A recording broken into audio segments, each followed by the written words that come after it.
Hello Sagittarius, thank you for joining me for your monthly forecast for December.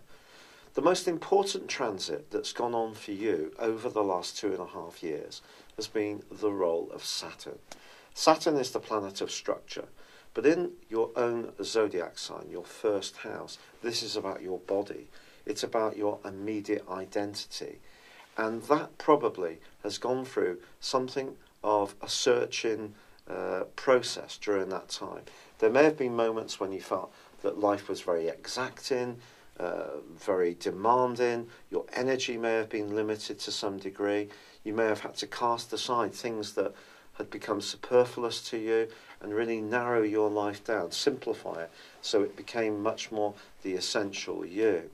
But you know, over the last few months, I think that you've been building yourself up, particularly with the help of the wonderful solar eclipse, which occurred in August, which is pushing you to be much more expansive, to travel more, to open your mind to higher education, to newer ideas, all the things that are naturally you about broadening your situation. And of course, Jupiter, your ruler, also moved into a very important part of your situation when he shifted on the 11th of October into a much more philosophical part of your situation, one which is about information, but not necessarily outgoing information, more spiritual dimension. So all of this has been bubbling around in the background. And now we come to the final few weeks of Saturn moving through your sign.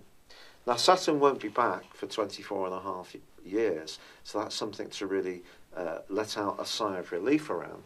Of course, it will be squaring your zodiac sign in 7 years and opposing it in 14, and so on. Saturn's always working its way at some level on some part of our natal chart, our progress chart, our directed chart, our draconic chart. It just depends, but Saturn's always active, and that's something we have to be realistic about. But on the 20th of December, really it is something to celebrate. Saturn is going to move into the next zodiac sign of Capricorn. Now, it just so happens that Saturn rules the sign of Capricorn, along with being the co-ruler or co-regent of Aquarius.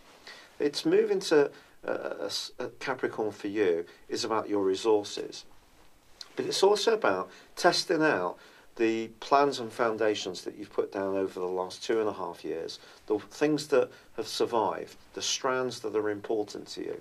Now, Saturn's wanting you to build upon those, put more substance on them, to make yourself feel more secure in terms of your self-worth, your finances. Now, Saturn moving through the second solar house, or if you have it in your natal horoscope, is not an easy beast to deal with. It is going to ask questions, particularly if you're someone who loves to spend money freely and tends to be very generous and hale and hearty, which is a very Sagittarius trait. So you may have to rein in a little bit and be a bit more self-disciplined during this time, but you're going to emerge in 2.5 years' time with a much greater sense of your self-worth. You're going to feel much more stable around the foundations of your world, and as ever with Saturn, the harder we work, the more we put in that perspiration, the more you'll gain from your natural inspiration. So that's the big news story of this month. But the other part or strand or stream of energy that's working its way across your situation this month is that the Sun and also Venus and Mercury are all going to be forging a square with Neptune, the planet of dreams, which has been so important to your situation since 2012 in terms of your emotional life, your spiritual interactions, your relationships with your family members, and also where you live. But these squares are not easy because the Sun is in your sign this month, and there is a beautiful new moon in Sagittarius on the 18th. But on the 3rd, there is a quarter moon in your opposite sign of Gemini. So this calls out to you around relationships. It's possible that someone close to you will feel that you're being too self-focused on your own needs and plans. But you know, in the following 2 weeks, you may feel that you need to be single-minded because the distractions that can come your way this month could be really quite high. You're someone who needs to feel that you can flow That's because of your mutability. But Neptune's in a sign which is also mutable. But it's about emotions. So you may find yourself asking yourself a lot of questions about some of your plans, and that can in itself slow you down. It can drain you of energy, drain you of momentum, and that's not necessarily going to be very good for you. Also, Mercury is alongside Saturn in the first week of this month, which can again see you asking some serious questions about some of the things that you're involved in. What's important here is to keep the faith, to focus on the big picture. Neptune is about our imagination, essentially, but it's also about our past, and it's also about the more nebulous, less tangible parts of life. So the best way to deal with it is to focus on what's factual and actual, that you can see, that you can hold, that you can manifest in a very practical way. If you stay resolutely grounded like this, you're going to go through these encounters with Neptune a lot more successfully. Now, what you can't control is the attitudes of those people around you. And some people may be less than enthused about some of your plans, pouring cold water on some of the hopes that you have, and that in itself can kill your enthusiasm if you let it. So you must be single-minded, but at the same time sensitive to emotional debate, what other people have to say, and crucially your own emotional needs. Don't dismiss them, but also don't let those emotions get distorted, twisted, and blown out of proportion, which is all possible from Neptune. Now, the 9th is going to be a key day, because up until that point, for the 6 previous weeks, Mars, the power planet, has been moving through a terrific part of your scope, giving you lots of possibilities to network, connect, socialise with people who are important.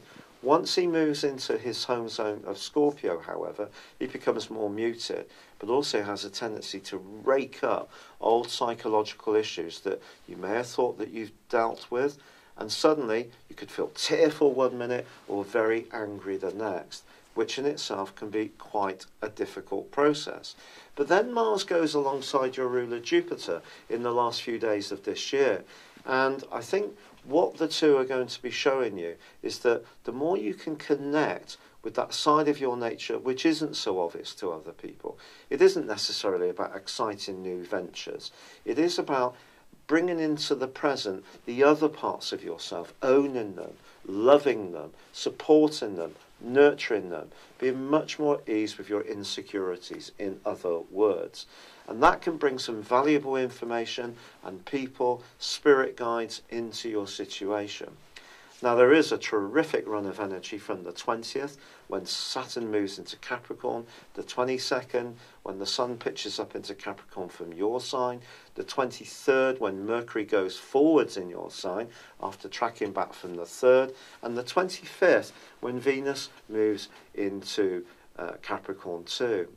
Now, Venus moving into Capricorn, or your second solar house on Christmas Day, is actually beautiful, because you may be delighted by a last minute gift you receive, and a whole lot of goodness can come in for you pretty well from Christmas Day onwards, because the Sun and Venus are going to be side by side. Now, it's said when the Sun and Venus are side by side that Venus can kind of lose its identity a little bit, especially in the natal chart. I just think what you need to be conscious of here is you can be very generous, but also you can enjoy all the good things, the more traditional features of Christmas, good food and good wine. But Venus is about sugar, and it's about, obviously, a total lack of self-discipline. So you could find yourself pitching into all the festivities to the max, but just be aware you could end up with a few sore heads if you do. But I think about it as a way of manifesting in yourself what is possible for next year. And what is possible for you is a growth around your resources, a growth around how you feel about yourself. So Venus being in this location is going to soften some of the more severe energies of Saturn. And that's a very good thing. And the Sun, alongside Saturn, means that if some good news comes in financially at this late stage of the year, it could stick around right into next year in a very substantial way. So what's not to like? What you've got to do, I feel, is just tune into that side of your nature, that hidden side, the side of yourself that you may not feel that other people will be so praiseworthy about, but the more you own who you are, the darker side of yourself, your shadow side, the more you're going to emerge into the light as you break into 2018. It's been an epic journey for you, Saturn through your sign. Look forward to it changing and putting down even firmer foundations on the things that really matter. It's been a real pleasure being with you. Wishing you a very happy Christmas. Good luck and goodbye for now. Hello, thank you so much for watching my video. I'd love you to join me at my Horoscope Ace app. You can find this at www.horoscope-ace.com.